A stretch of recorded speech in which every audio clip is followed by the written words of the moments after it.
action plans. An action plan is something in place that gives you a prescribed course of action for something that's going to occur. So in other words, if you had an action plan, if we had a fire inside the house, what's the action plan?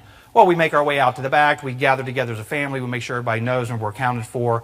Okay, so an action plan is something that you can prescribe and put into place, but as you'll see, with any incident, no matter how you prepare, there are so many variables that just because you have a plan in place does not mean that you're going to be able to go down that list and handle it accordingly. It can change. It's very fluid. Okay, so it's great to kind of know what you're going to do because it's going to help everybody to be on the same sheet. So if we all in here said, hey, somebody comes in and does this, we're going to do this, this, and this. And if we all know those three, then at least we're on the same sheet. So if you see me doing something, you kind of know, oh, that's what we're doing. Okay? So that's the purpose of an action plan within a church or within an organization, especially with security protocol, is to at least have something set up so everybody's aware of what we're going to do.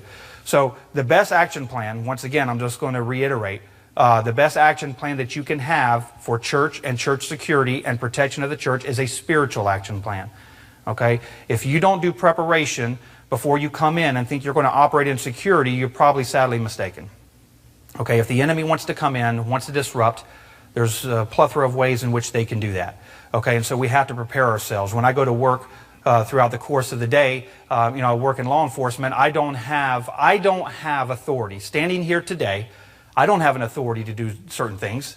It's not because of me, but when I go to work or when I operate under the badge or I put on the uniform of the higher authority, with that covering, I do have an authority to act.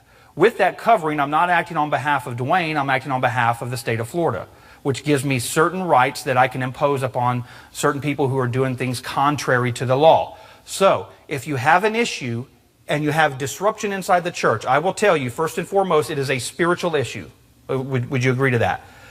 So, somebody comes into the house of God, they intend to disrupt the house of God. They intend to divert or disrupt the flow of the Word of God or the freedom that comes through the Word of God. That is a spiritual enemy, whether they realize it or not. I'm not saying that every person that comes in that disrupts is demonically possessed.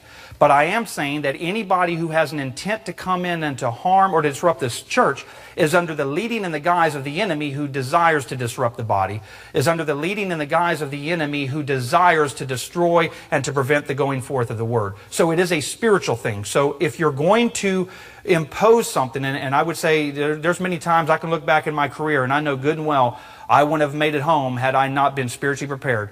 I wouldn't have made it home had God's hand not been upon my life and covering me more so than a physical skill set. Because you can have a skill set, but if you don't have a spiritual covering, your skill set is irrelevant. Because there are certain things you're not going to handle through a physical realm. There are certain enemies that will come into the church that if you're going to contain them, and if you're going to control and prevent the disruption, you're going to have a spiritual authority. Okay, so just the same as if you work in law enforcement or in any kind of aspect, you put on a uniform, and that uniform is what gives you the authority to act on, okay, on behalf of the higher authority. Then in the spiritual realm, we have to be covered under the authority of God.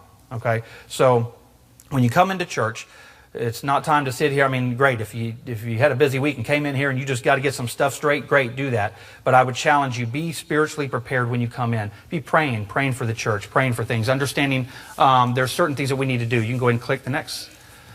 So prior to service and during service, you need to be praying over your pastor and the service. You need to pray for the effective work and the preaching of the word. You need to pray for those in attendance, and you need to pray over subjects who have been identified as posing a potential risk.